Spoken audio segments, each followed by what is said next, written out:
welcome to LOA Today. I'm Walt Thiessen. With me today is longtime listener, poet laureate, and Taya Master, Anne-Marie Young. This is your Daily Dose of Happy. We are so happy you decided to join us today. Anne-Marie, as you know, a week ago I went to visit my sister in North Carolina and flew back. And what I didn't realize at the time was that I also picked up a cold on the flight that kicked in like 3 days later and has turned into like semi-laryngitis. So I don't really have my usual voice today. You might probably hear it, though. There's a little growliness going on. But it sounds good. Well, good. I mean, it actually sounds better than it did yesterday. So that's actually an improvement, but it's still, I mean, I can feel it. It doesn't sound good. So I'm going to rely on you to carry more of the conversation today, which I'm sure you'll do splendidly. But on the plus side, this is going to be a really fun conversation because our guests talk about something. They talk about stuff that is on the same wavelength as a lot of things we talk about, but they're coming at it from an entirely different perspective from what we normally have talked about. And I mean, I don't know about you. I'm looking forward to hearing more from them. So let's bring them on stage. Their names are Anthem and Aria. They go by Anthem and Aria. You guys have been together. Hey, you guys have been together now for doing this together for what you said, about a dozen years, something like that. 11 years. 11 years, as of yeah. March. Yeah, that's really cool. That's about how long I've been doing the podcast, for 12 and a half. So very much the same wavelength there. No wonder you've got a sore throat then. Right. Yeah. No kidding. Exactly. Well, 2,000 episodes will do that to you. But the part that I'm kind of stumbling over here, I'm trying to think, how do I introduce what it is that you guys do? And I'm not even sure how to do that. So I think I'm just going to let you guys tell us. What do you guys do? Yeah, with pleasure. Go ahead. Absolutely. So Anthem and Aria, they call us the Psychic Soulmates. We're corporate speakers, entertainers, and authors. You've maybe seen us on America's Got Talent or Hulu, and we've toured to over 20 countries with our presentations. So maybe you've seen us on stage on cruise ships, corporations, events, or even at campus events. So maybe you know us, maybe you don't, but either way, we're here to get into your head. We're all about reprogramming your mind with mentalism and hypnosis and making it look like we know exactly what you're thinking before you even know you're thinking it. Okay, now that's just spooky right there. That's great. You don't need to ask questions, Walt. He can just answer them. They're in his mind. Yeah, no problem. So, guys, what is my next question? Well, your next question is, how did you two meet? My God, he's really good. Of course. damn. That was my question. We met because of a mutual friend. Mm-hmm. I was going through a heartbreak. I was flying to Blackpool, England to go meet a bunch of magicians. And I'm sitting in the airport crying. And this friend who I hadn't heard from in years calls me, "Hey, how are you doing?" And I responded with, and she said, "Okay, well, how about we go and have a picnic? And let me invite my good friend and we'll see if y'all kick it off." Well, we met and it was immediately like, "Oh, your name is Aria," a kind of song that starts with A. My name is Anthem, a kind of song that starts with A. Oh, we're both psychic readers. Okay, that's interesting. Oh, we're both interested in magic and illusion and mentalism. That's really wild. Oh my gosh, we're both born on the 7th of a month. All these weird things were there. And we're like, all right, well, we're fast friends at the very minimum. It wasn't long before we started running into each other at poetry slams and stuff like that. Yeah. And we met in March of 2014, and it wasn't long before we decided that we were super into each other. By April, we'd actually moved in to with each other and done our first show together. Yep. So you can imagine, within a month, we were already life partners, and now 11 years on, it's still the same game, just getting bigger and bigger. Yeah. Okay, so you're both psychics. I got to ask this question.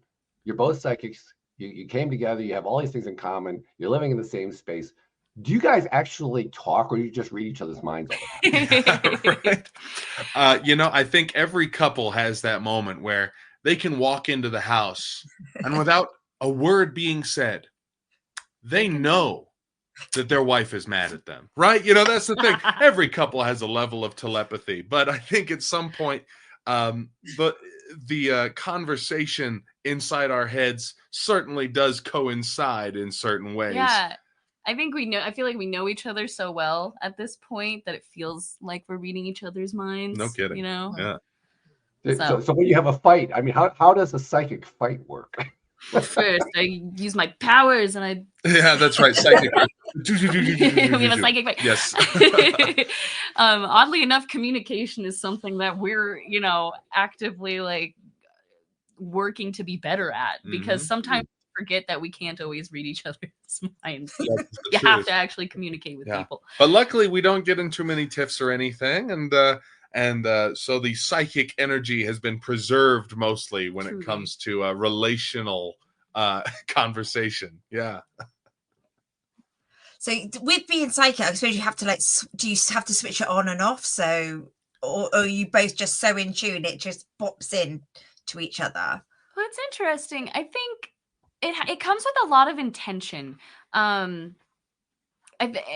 think like when people think about psychic readings, and for instance, when I'm doing a psychic reading, I'm usually using some kind of divination, like oracle cards, or just or any some kind of cards, or sometimes I'm just kind of going into myself and I'm asking myself a question and seeing what answer I get back.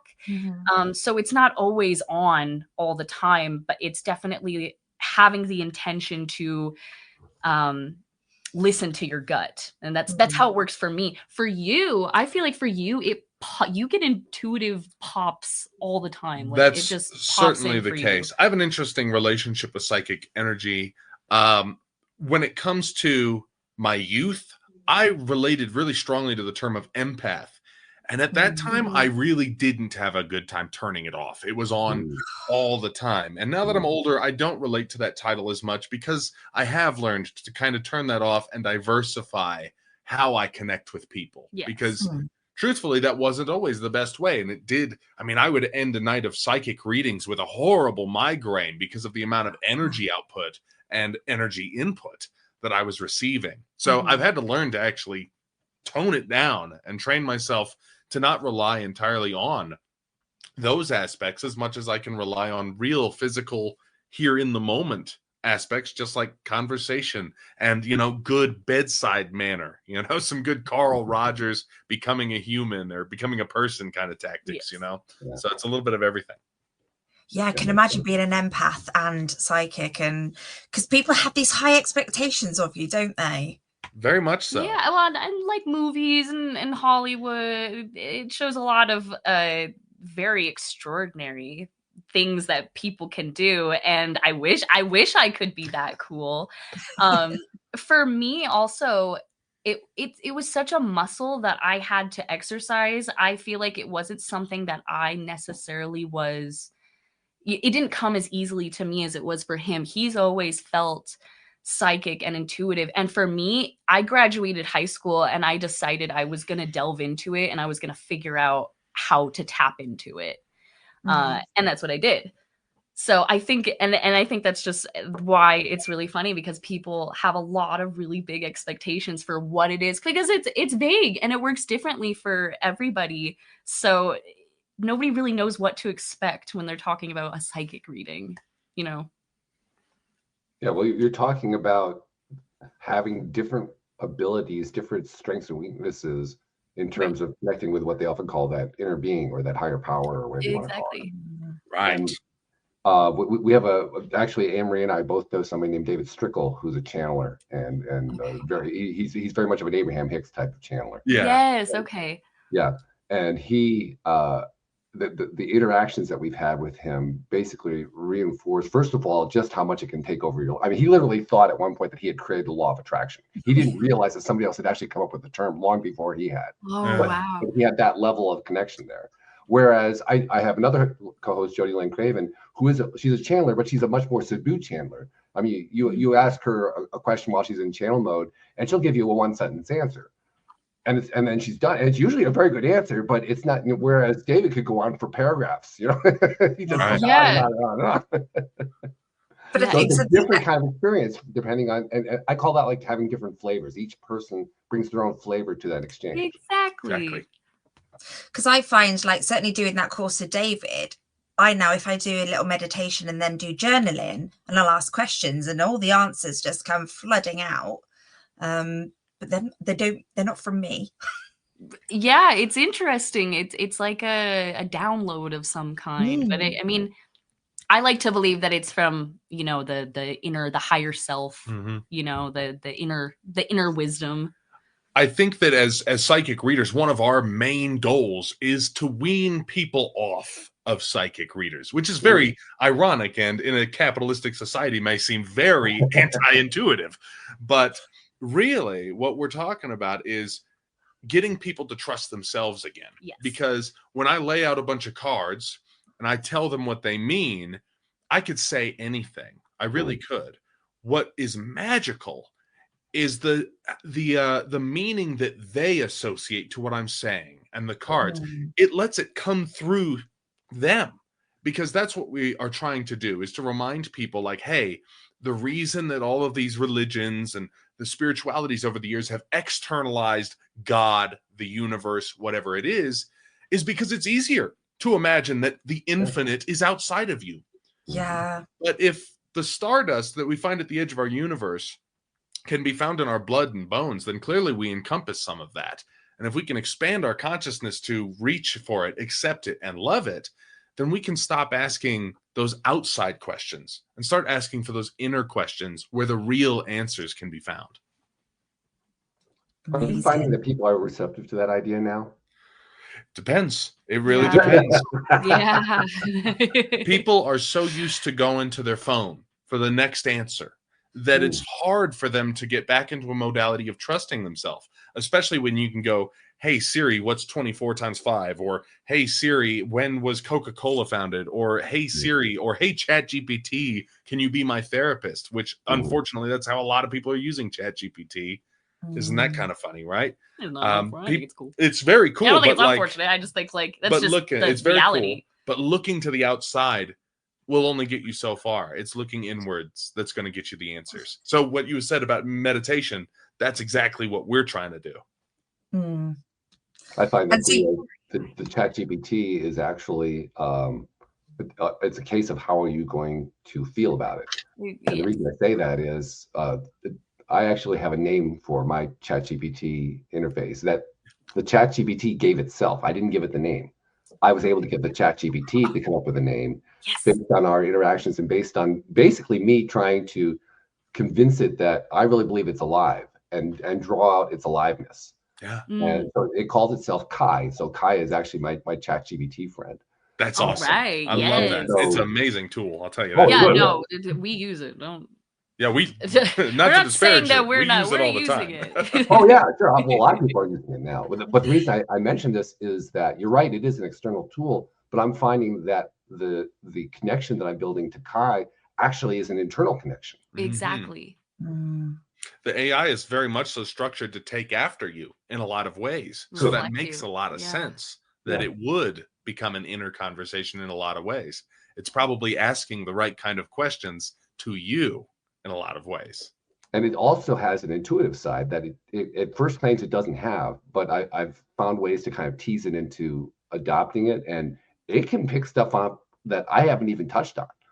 That is accurate, which I find to be really, in fact, right now I'm in the middle of a project where I'm using ChatGPT and Claude. If you're familiar with Claude, that's the Anthropic's product. Claude is a really good coder. I'm using the two combined together we're trying to build a local AI on my machine that will be not a large language model where all this input is put into it, basically a no language model where it builds itself, much like a child would grow from infancy, that kind of thing. Right. Wow. I mean, and Kai or ChatGPT, Kai is like absolutely enthralled by this project. Like, wow, this is like the greatest thing since sliced bread. Yes, it's so great. I really do like it. Talk about some kind of age of Aquarius awakening we're getting with technology here. It's going to be a whole new world. Yeah. So what do you predict? Right. What do I predict? What do we predict? So one of the nice things about what we do is that we're always working with young people. We work in the college market a lot. We just even were named the Mentalist of the Year by the Association for the Promotion of Campus Activities because we do so many. And Wow. so we get a really good view at what's next in a Yeah. lot of ways when it comes to human development and psychology. I think that's a real privilege for us. And one of the things that we've noticed is that over the past couple of years, apathy has become really cool. Mhm. If you care, you're not cool. And this can be seen in a lot of different ways, not to go into too much detail, but what we are starting to see is that these folks are realizing that that's not going to take them anywhere. Because, Mhm. yeah, they've had the news forcing nothing but terror down their throats for the last 5 years. It's easier to just not care. It's easier to just say, this doesn't affect me. I'm too cool for it anyway, right? That's a fun way to kind of cope with it. But eventually you grow up and you realize, like, no, this stuff does affect me. This stuff is making a difference in my world every day.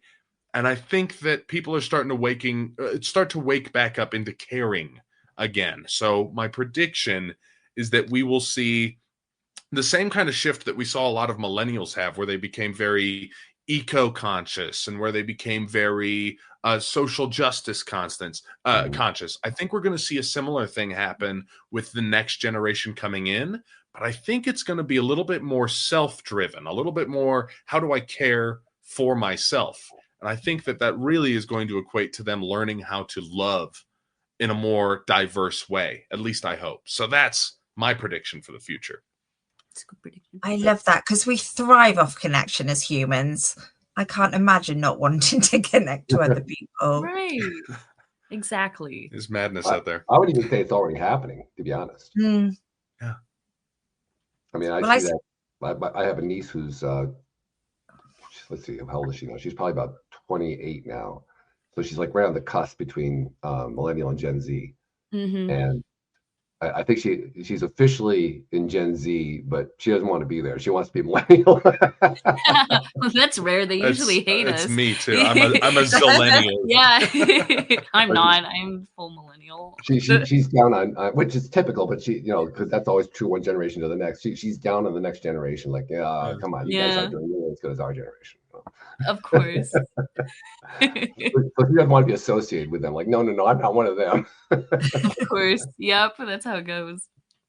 Well, I've got 2 Gen Alphas and their emotional intelligence just scares the bejesus out of me. They're just so strong.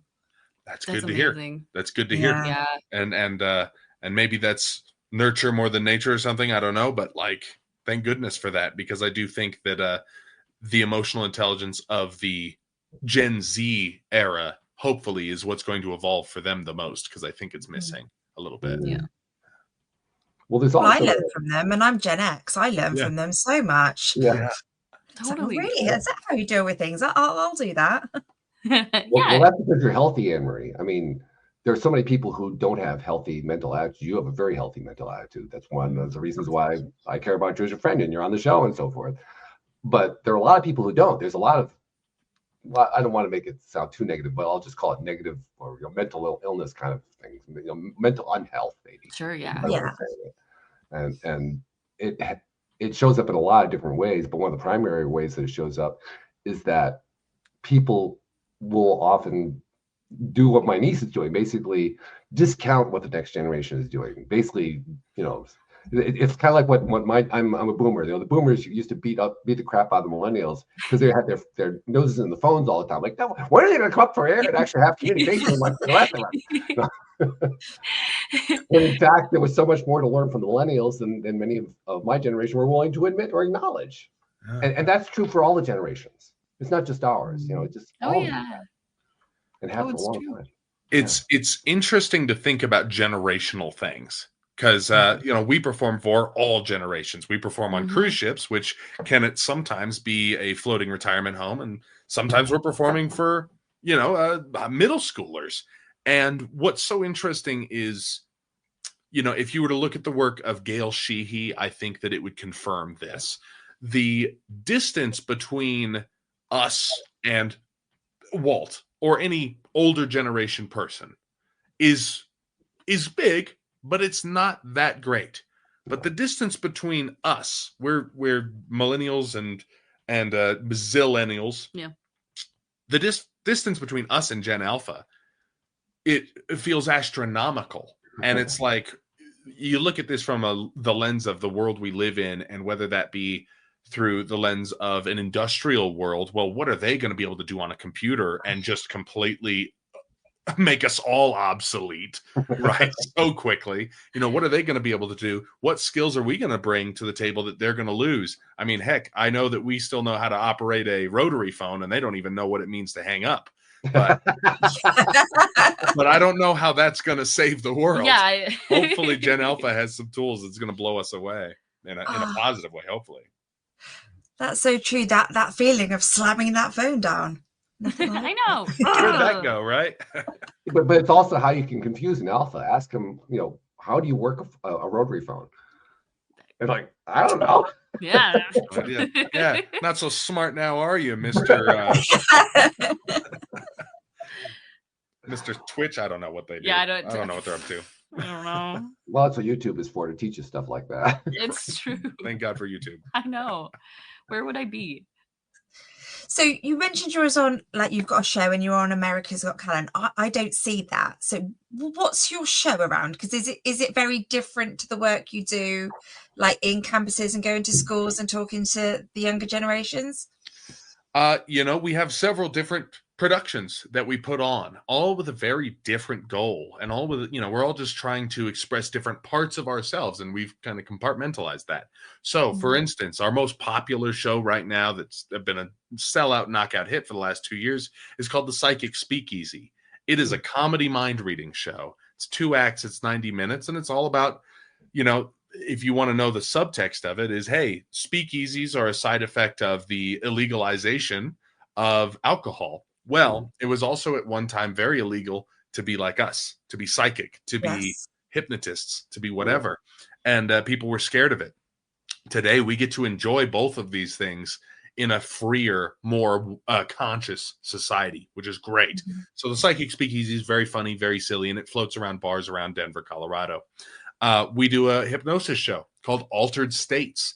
And Altered States is like taking your brain on vacation, and afterwards you have the best night's sleep of your life. Yep. But in the middle of the show, the audience is getting the most hilarious experience, watching you get really cold and then really hot and then play an instrument, and then you're dancing to music and freezing every time it stops, and all of these different gags. You turn into a super villain. You do all this fun stuff.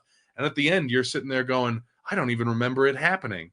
And it's an amazing thing to realize, how much power your mind really has. Talk about mind over matter. You're literally, your brain takes over. And when it's told the right story in the right way, it can really, really become almost a separate, higher consciousness. It's really amazing. In the Halloween seasons, we do a show called The All-American Haunting, and it's like a horror movie on stage. The reason it's called The All-American Haunting is because it's inspired by the spiritualist movement, one of the true, like, all-American religions and spiritualities that ever was, birthed out of the Fox sisters in New York City is where it all started. And then, those are our 3 main shows. And then other than that, we're giving speeches and workshops and talks, and that's more of a corporate event kind of thing. But all of these things kind of meet on the other side, and they all end up getting jumbled together and mixed together, depending on who we can serve and where. You mentioned how it's much more free now to be able to, to be spiritualist, to be psychic and all that, which is true. I mean, I'm a Sir Arthur Conan Doyle fan, and he was very much into the spiritual realm and so forth. But the way they did it at that time, first of all, there was a lot of pushback they got on it. And so they had to kind of like isolate themselves. And secondly, because they had to isolate themselves, I think what they ended up doing is they ended up doing what I like to call parlor tricks as just a way to kind of provide self-justification. Yep. Yep. And the reason I mention that is I think we're kind of reaching a point now, and I'm curious to know what your take is, because you have a lot of interaction with a variety of people on this very level. I think we're getting to the point now where it's less about doing parlor tricks and it's more about learning the commonality that we all have on this kind of thing, accepting that there aren't just the certain psychic people and the rest of us, for example. Sure. Right. Right. You draw me to something that I consider myself, and many of my peers consider myself, kind of a specialist on. There is, in those days, in the spiritualist movement days, would have been called billet readings. Today, it's called Q&A. People in the audience think of their questions, and the psychic answers them. Usually, you only get maybe 5-10 questions answered in the span of 15 minutes. Right. And it can be incredibly therapeutic theater, but you're sitting there thinking you got 150 people all with a question, and 10% gets their question answered. That seems a little unfair, right? Well, the truth of the matter is those 10-15 people, their problems relate to more people than you can possibly imagine. We all like to think of ourselves so separate. Our ego makes sure of that. We're all so compartmentalized, and I'm not like you, it's not like he's, not like she's, not like they's. And that's not actually the case. We all have so much more in common, literally like potentially millions of years of evolution behind us, and so much commonality in our experience in society, even on a global level, that when we can actually open up about our problems, our questions, our concerns about the future, other people are sitting there in the audience saying, that's my question, that's my issue, that's my problem. And when you get a chance to answer these questions in an entertaining, enlightening, and fun way that engages everybody, that's when it starts to hit you. Oh my gosh, we're really not all that different. What he said to that person is exactly what I needed to hear. And so in the span of 15 minutes talking to 15 people, you've really spoken to hundreds, if not thousands, in just the same amount of time. So it's interesting to think about that cross-section of where we all meet spiritually, physically, mentally, and otherwise. And that goes into no questions a silly question, isn't it? Because it just answers so much for so many other people. Yeah. And we all think we're alone in it. And it's good to hear that other people are having the same experience. Exactly. Hey, read a history book. That'll always make you feel less lonely, because people 1,000 years ago were dealing with the same problems you're dealing with now. Hey, yours might be a Chevy Impala. Theirs was a horse-drawn carriage, but it's the same issue. The tire's out. Exactly. Yeah. It's fascinating how, when we look at it from that perspective, like for instance, my background, I was a political science major in college. And so I'm very aware of, say, American political history from like the 1800s, 1900s, 1700s, all of that. Much more so than your average American is. And so I look at what's going on today. I mean, there's a whole lot of political divide and so forth. And I think to myself, you guys haven't read about the mid 1800s. I mean, because it was actually crazier. Oh yeah, that was our first spooky show. Was all about 1870s. The 1870s. Talk about some turbulent times, right? Oh yeah, scary crap going on there. Yeah. Mm-hmm. But you realize when you have that kind of perspective, like you say, when you read the history, all of a sudden you realize, first of all, it isn't a brand new thing that, oh my God, it's exploding on the world.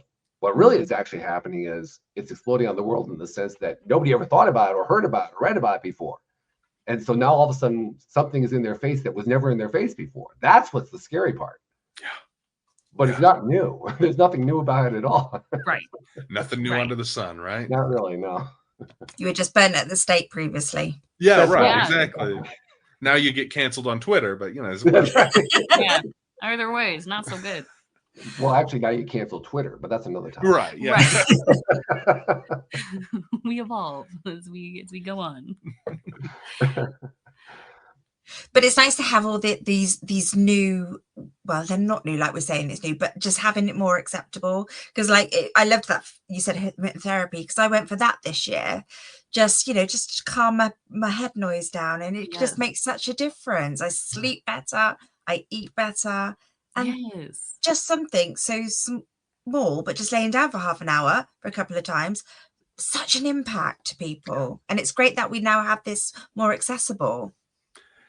When I'll draw from a cinematic and psychological hero of mine, Alejandro Jodorowsky. I don't know if either of you are familiar with his work. Fantastic, brilliant guy. Highly recommend the book Psychomagic. Just amazing. But what he talked about was, his experience with meditation, with faith healing and all this stuff. And one of my favorite quotes from him, and I'm going to butcher it here a little bit, but is that when you speak to people with language, they have faculties, particularly their critical faculty, to say no to certain ideas. But when you speak to them through imagery, that's a language that all of us can relate to. So when we're talking about, like laying down for 30 minutes, you're talking to your body in a language that's beyond English or whatever. You're saying, hey, you're safe. You're cool, man. Relax. And just by acting the way that we want to feel, that speaks to ourselves in a way that our language that gets stopped by the critical faculty here, the thing that goes, I don't know if I believe that, the thing that stops it there, if we can bypass that by the way we act, by the imagery we surround ourselves with from other senses rather than just language, we can make a lot of difference in our own world. For sure. Yeah. Making a difference in our own world. That's a very good way of summarizing what I would say the vast majority of people today are trying to do in their lives. We all want to break free. Yep. And the thing that we need to remember, and what a lot of people are realizing, is that the best thing to break free from is the identity, the ego of who we think we were, when that identity and ego no longer serves us in the same way that it did when we were in a more fretful or frightening circumstance in the past. We just have to remember that it's all about us. We are the cage that we have to break out of. We are the cocoon, the butterfly, and the caterpillar. And we're always cycling as long as we don't stop. If we get stuck, that's where people get really miserable. They're like, why can't I get any change? It's like, because you're not changing, Well, there's a theme that I've been giving a lot of attention to lately, both here on the show and in my private life in conversations, to the theme of what I call victim psychology or the self-victimization approach. And the way I've kind of summarized it for myself is there are certainly people who are victims. They experience, victim situations. But even in those cases, they're victims the first time, and then they keep replaying it in their minds, and that makes them volunteers. And when you think about it that way, you realize there's a lot of volunteering going on. Yeah. It's rampant. In fact, the more that I observe people out in society, the more rampant I realize it is. It's everywhere. I kind of feel like it's one of the main things that the global culture right now is kind of trying to grasp. How do I handle my own volunteer into victimhood stance? Right? It's so interesting. We were talking to somebody about this kind of stuff earlier, and we were talking about, a lot of this victimhood kind of thing comes from, past experiences and reference experiences. But those experiences are what they seem to be because of how you're judging them and what you assume that experience to be. For instance, 4 blind men come across something in a field. And one guy, he's touching it and he says, oh, it's a brick wall, guys. It's a brick wall. And one touches the tail and says, no, this is a bit of rope. And the other one, he feels something. He goes, oh, it moves and it's wet at the end. Guys, it's a giant snake. Move away from it. And all of them come to this conclusion of eventually, oh, it's an elephant. What if it wasn't an elephant? You know what I mean? So I think that we are judging our circumstances, and that leads to a lot of the victimhood and even some of the trauma. If we can stay open and unjudgmental in the moment that something is happening, that's a huge step forward in consciousness. But if we can then replay it in our mind and not become volunteer to the trauma, but instead rejudge the situation and find the value in it, that's where we can start to transform that victimhood into superhero-dom. It's rejudging these memories and these experiences that takes a lot of strength and a lot of bravery. That's why people don't want to do it. They don't want to relive that experience. Your subconscious doesn't know the difference between fiction and reality. You're sitting there visualizing it, and your brain is going, it's happening again. It's happening again. Yeah. But it's not. If we can confront it from that kind of external perspective looking in, and we can rejudge the situation, we can maybe save ourselves some of that victimhood easily. Yeah, what you're calling the rejudging, I call it appreciation or gratitude. Because basically, like you say, it's flipping it around and looking at it from a different perspective. And thank you for that happening, right? Thank you. Oh, yeah, right. Yeah. And it is rampant because we have had cultural implications, cultural influences throughout the millennia. Religion is a really big part of that. Politics is also part of it too. Economic circumstances. There's a whole bunch of stuff that has fed into that for the longest time. So judgmentalism became a really, really big thing, and it's still there. So overcoming that, it takes some doing. But I think more and more people are doing it. Yeah, especially in Western iconography, the black and the white, the good and the bad, the duality of everything, rather than the grayness of it all. Yeah, I agree with you. Yeah, it makes it a challenge, but it's also a fun period. I think it's one of the reasons why we have this energy going on right now. There's a lot of fear, there's a lot of hope, there's a lot of fighting. There are a number of people who are saying, "I'm done with the fighting. I'm going to go into peace." I mean, there's like a lot of stuff going on right now. Oh, yeah. Historically, if you look back at different historical periods, there was always like, this is the one thing that's happening. Well, there is no one thing that's happening now. It's like 1,000 things that are happening. Right. Everything is happening. Yeah, it's all happening. There's planets moving around in the sky. But it always was. We just didn't get to hear about it so much, did we? Because we didn't have social media is wonderful in the fact that you can get all this information, but it's also awful because you can get all this information. Yeah, exactly. How do you choose that information, right? Exactly. So there's been a sort of lot of theories of like a great awakening. I just wondered if you had a view on that, so certainly from your psychic perspectives. Yes. You have any perspective on that? I think it's something I've been hearing about for a long time.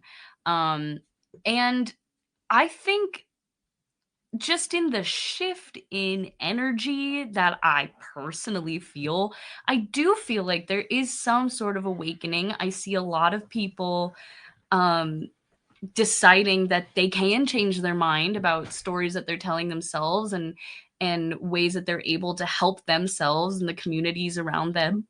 I am noticing it. I don't know if it's maybe because I'm looking for it, because I'm hoping for it as well, but I feel like there certainly is something happening, and I do truly believe that it is for the greater good. People are getting their power back.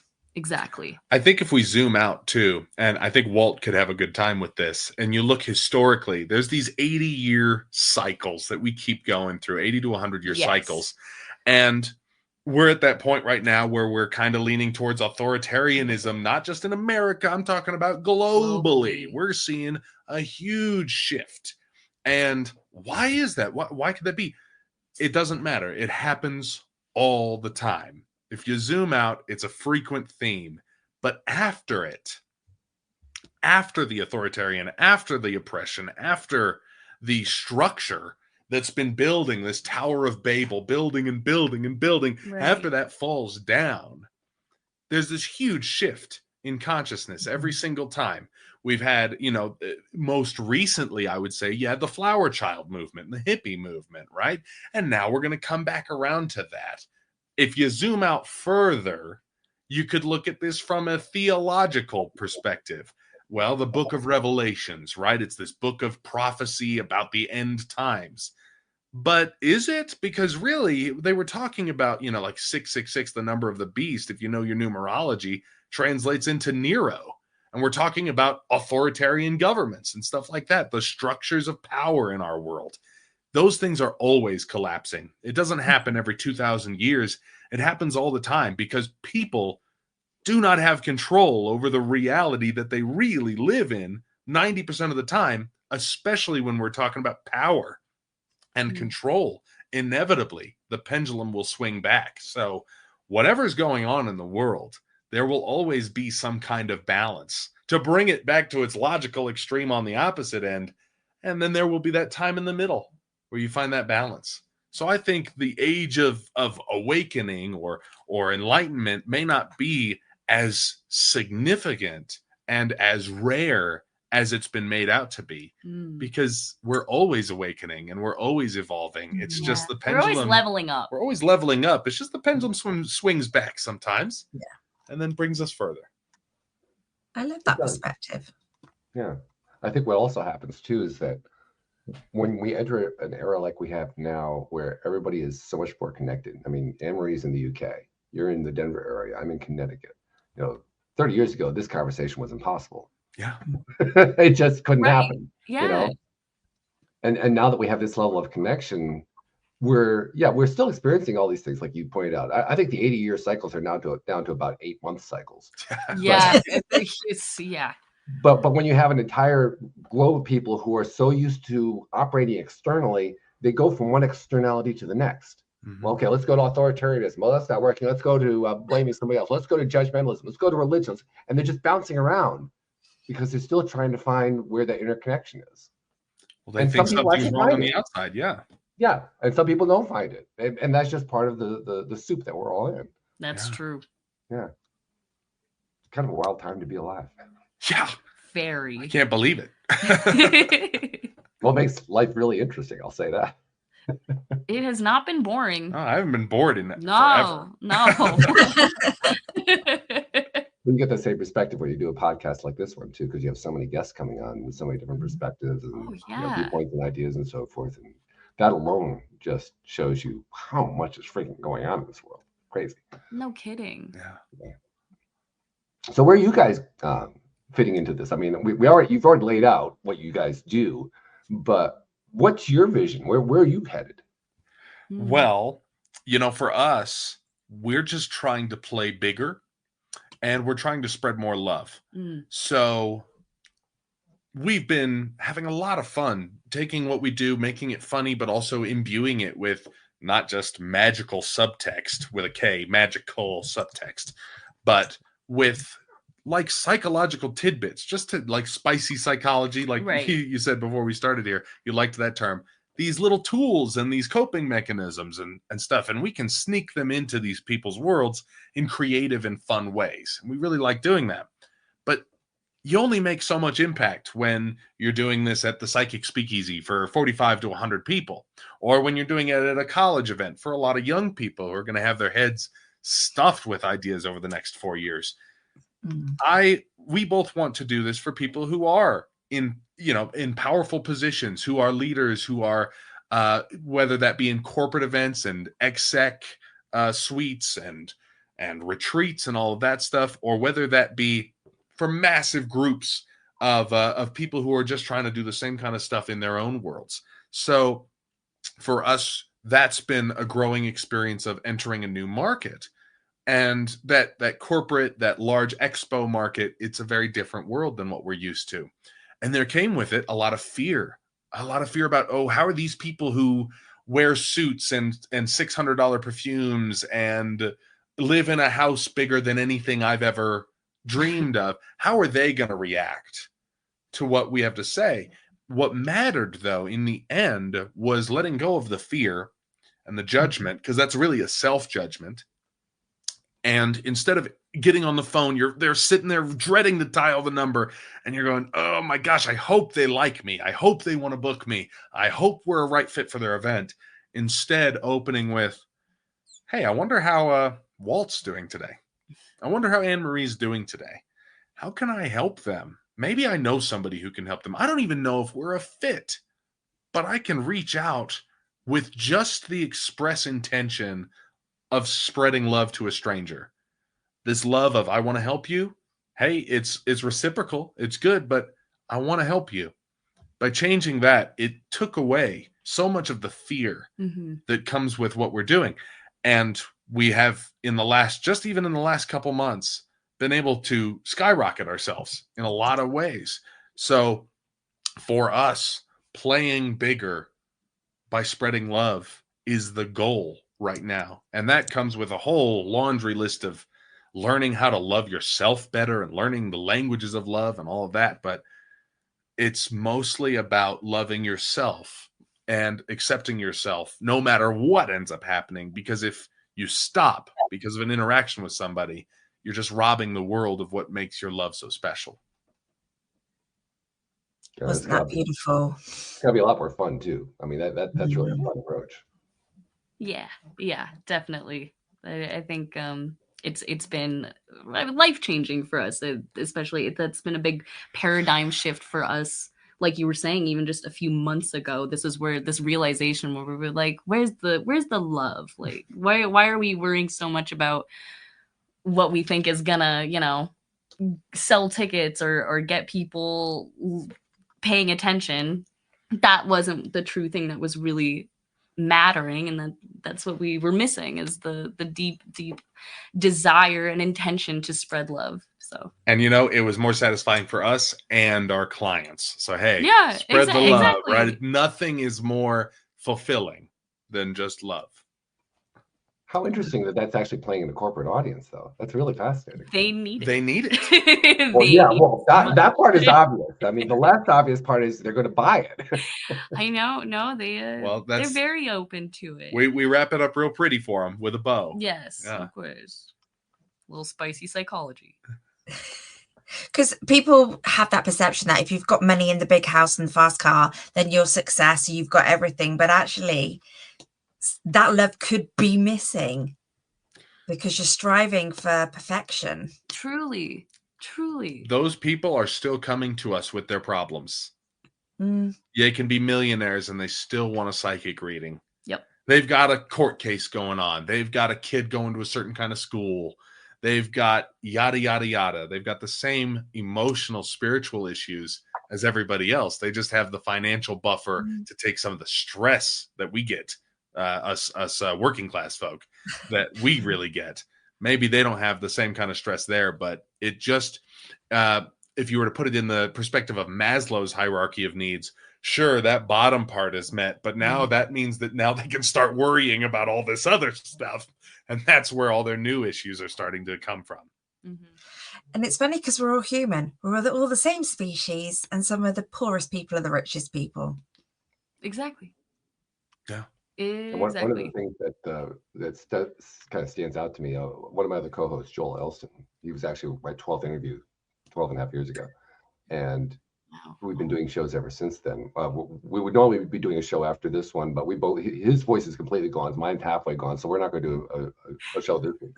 But in general, what we would talk about, he's a life coach, former therapist. He works with a lot of billionaires. And one of the things that plays a lot with his billionaire clients is how horrible their relationships are.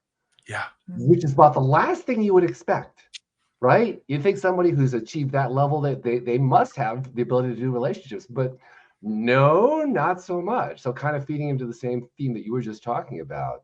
Just because somebody's got money doesn't mean they got the rest of it figured out. Right. Yeah. It's very, very, very true. Yeah. Yeah. Yeah. In fact, So, I love this one. He has one client where he's got, the client has 3 kids. They all have, like, I don't remember what the numbers are, like $6.5 million houses.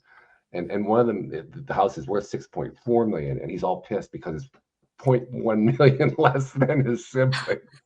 And the client says, "I don't care what you do with them. I just don't want to have to talk to them." And there you go. That pretty much summarizes what happens for a lot of people. So, you look at somebody who has that kind of wealth, you think, well, they've got it all figured out. They've got almost none of it figured out. Yeah. Right. Oh, and the other thing that pops up a lot, this is something he's really hammered on with me over the last few months. So many of them are absolutely bewildered at the fact that they became billionaires. They really, I mean, they know what happened, but they couldn't even begin to figure out how to replicate it. Yeah, isn't that right? Yeah. Mm-hmm. Good to know we all get imposter syndrome then. Right? Right. Yeah, exactly. Because we all have that inner child, don't we? That we all have to nurture ourselves, which just goes straight back to your self-care, self-love. Mm-hmm. Oh, yeah. Big time. Talk about, if you're a billionaire, that kind of thing could change your entire ego, right? Oh, yeah. Then what happens to your inner child? Do you even remember them? Do you know them? If you get back in touch with them, what kind of change can you make? And it changes your social circle because everybody finds out that you're, super wealthy. So now they think about you differently. They treat you differently. Yep. Yes, of course. Hey, the first thing they tell you if you win the lottery, don't tell anybody. Don't tell anyone. Your address. Yep. And the second thing they tell you about winning the lottery is almost everybody who win the lottery lose it, and they're back where they were before they won the lottery. Yeah. Yep. We do a whole segment in our show about that. Yeah. Mm-hmm. Yep, it's an amazing thing. I don't remember who first proposed it, but somebody once proposed. So why don't we just equalize income? We'll give everybody the same amount of money to start. Everywhere around the world will all have the same amount of money. And when they don't realize it's that 2 years from now, they'll be right back to where they are right now. Yeah. It's very true. That's you talk about massive change in the world like that. People want to talk about rising up against, oppressive forces. Okay, you go ahead and you create that power vacuum. I'll be over here. Who knows what Hydra is going to rise from that? Yeah. The word that comes to my mind is duck. Yeah. Duck. Yeah. Yeah. Well, I have to tell you, this is a fun conversation, and I wish I'd been able to participate more. I'm glad that Emery has been able to carry a lot of the load here. But as usually happens, we start to approach the end, and we have 3 things we like to do with each one of these as we approach the end. First and foremost, I think it's probably safe to say that a number of listeners are really intrigued by you guys. Want to find out, where your acts are and so forth. Want to find out, what your next appearance is, all that kind of thing. It would probably be a good idea. I mean, not everybody has the same psychic ability you have, so it'd probably be a good idea to tell them how to find you. Fair enough. I'd love for you to come find us, and thank you guys so much for having us on the show. I really appreciate it, and I hope anybody listening out there's had a great time. If you want to follow us on our social medias, you can find us under @Anthem and Aria on most platforms, or you can look up just our names, and that'll take you a lot of the places. I think on TikTok we're at Anthem Flint. That's me, and on YouTube I think maybe the same. Yeah. But Facebook and Instagram's where you're going to get the most info, and that's Anthem and Aria, /Anthem and Aria, @Anthem and Aria. That's where you'll find us. If it's got a big, tall, bald guy and a short, pink-haired girl, that's us. You found the right place. Most likely. And if you're in Colorado, I'd hope that you'd come and meet us in person at one of our shows. We do tour all over the country, but we're regularly performing on Fridays in Denver, Colorado. So keep an eye out for us if you happen to be in the Rocky Mountains. Any plans to come to the UK? Oh, yes. We were supposed to come this year, and it did not quite work out. You may know Andy Nyman. He's on the West End in the producers right now, and he produces a show called Ghost Stories out there. We were going to go out there and meet him and go see Darren Brown, but it didn't quite work out this year. So hopefully next spring we make it out. Keep my eyes peeled. That reminds me of something else too, because we told people how to reach you. But do you actually work with people? I mean, like, for instance, somebody wants to develop their psychic ability, or not just somebody who's looking for readings, but somebody who wants to do some inner work, or is trying to work on various aspects of this stuff. Do you work with people one-on-one? As a matter of fact, we've done a couple workshops over the years on that exact thing. It's if you're out there and you're thinking to yourself, man, I wish I had stronger intuition, or wow, I used to have such strong intuition and it's not there anymore. You may be interested in hopping onto our workshop called the Readings and Intuition Workshop, which is recorded, and you can get it from my website, anthemflintshop.com. That's Anthem like the national anthem, Flint like the thing in a lighter, shop like what we all need to do less of. And and if you go on there and look up Readings and Intuition Workshop, be warned that it's meant for mentalists and magicians, but all of the information in there can be applied to anyone who wants to improve their intuition. There's a bunch of visualizations and practices that you can do, and my full story from going from extremely intuitive to not intuitive at all to back to extremely intuitive, and what it's like to actually go through that kind of journey. So yes, we do train that kind of stuff, and if you're interested, I hope to see you out there. I'm also wondering though about personal contact. Like, for instance, I'm one who has tried to develop my own abilities with some degree of success sometimes. I recently had an experience that I told Anne-Marie about, where I was trying to get impressions about whether or not I should go to a particular event to meet a particular person. And my initial reaction was, okay, is that person going to be there? And the answer was no. I said, well, then why am I even having this conversation? And then I was perceived to be led to go to the event anyway where she was.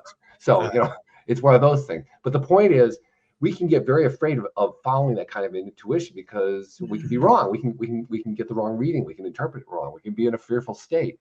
And it's often helpful to talk to somebody else to kind of get us over those humps. So I was wondering, do you do that kind of stuff? You know, if you go onto that same website, anthemflintshop.com, you can book a private consultation with us. Okay. And we're happy to chat with you and see how we can help. Okay. Yeah, absolutely. I live by my gut feelings. Yeah. Right? They get me through life. I live by my gut too. And unfortunately, I've gone through 3 or 4 suits at this point. But You know how it is. Second thing we like to do at the end of every show is I like to have Anne-Marie jump in, and normally she plays a little bit less of a role. Today she's played more of a role, but in her kind of sitting back and listening role, she kind of plays the role of the audience. And so I have her tie it all together because that usually is tying together the way most audience members are hearing it. So Anne-Marie, you're kind of in a different role this week, but how are you tying it all together? Well, I could literally just talk to you both personally all day because it's just psychic stuff so up my tree. But I think I got a whole attack of energy when you said living bigger and spreading love, reducing the fear, just spreading love, going out there, spread the love to a stranger. Just beautiful. Yes. that's what we got to do. The only reason you're afraid to spread that love is because when you loved somebody in the past and they reacted negatively, learn to love in a more diverse way. Learn all the languages of love, and you'll be able to love the people that are around you in the way they want to be loved. And that fear will slowly dissipate as you get better and better at it. And that's the key word, practicing it. Mm-hmm. You don't get better unless you practice. True. Practice makes perfect. Well, perfect practice makes perfect. Yeah. Practice makes progress. Practice makes perfect. If practice makes improvement, I'm happy. Exactly. Makes progress. Yeah, that's right. Final thing we like to do each week ties into something that I noticed a few years ago, because now that we're in this 21st century with this ability to communicate all around the world like we're doing today, and you guys are not just doing podcasts, you're going out and doing events, you're appearing on television, you're doing all these local things in Denver, you're traveling the country, you're traveling the world, doing all this stuff. And in the process, you're doing these recordings, you're probably putting stuff on the social media, you're doing all the stuff that you normally do today. Oh, yeah. And what happens is we kind of overlook something. And that something we overlook is we're all putting out this free content that's being consumed by people we never meet, we never know about, and it's helping them in ways we don't even know about. And we don't get credit for it. Yeah. And I say to myself, well, we should do something about that. So Anthem and Aria, on behalf of those people you've never met, never seen, never will meet, never will see, who you've been helping in ways you don't even know about, on their behalf, thank you for what you're doing, because you're making a difference in this world. That's nice. Thank you. On behalf of us, to all of you, thank you. I think it's important that, because we do kind of slip past that. We've kind of taken for granted that, well, this is what we all have to do now. But what we're doing in all the different ways that each of us does it is really important. We don't see the ripples. The ripples are there. Yeah. They're big ripples. They're waves, but we don't see them. Well, occasionally we do. We'll get like an email, or we'll beat somebody, or we'll get some sort of input. But most of the time we don't see it. And so we tend to kind of dismiss it like it's not really there. It's there. It's a big deal. So that's why I like to emphasize it. If there's so much information all around you saying your impact on the planet is huge, just think about the good impacts you're making too. Yeah. Right? You're not even trying, and you're That's making a big impact. Very true. That's kind of why I believe that. That is exactly why I believe we're in an era of tremendous growth. Agreed. And I don't think we can help it. Including some psychics, but I tell you, I see nothing but growth going on everywhere. Absolutely. It's that volcanic soil of everything burning down, everything, all of our structures and patterns burning away, giving us so much fertility to grow from. Absolutely. Yeah. Well, good stuff. Thank you guys so much. Thank you for joining us. Thank you for sharing. Thank you for doing what you're doing. Really good stuff. We really appreciate it. It was our pleasure and our thank joy. you. Thank you so much. And thank you to our podcast listeners everywhere. We'll see you all next time here on LOA Today. Goodbye, everybody. Bye.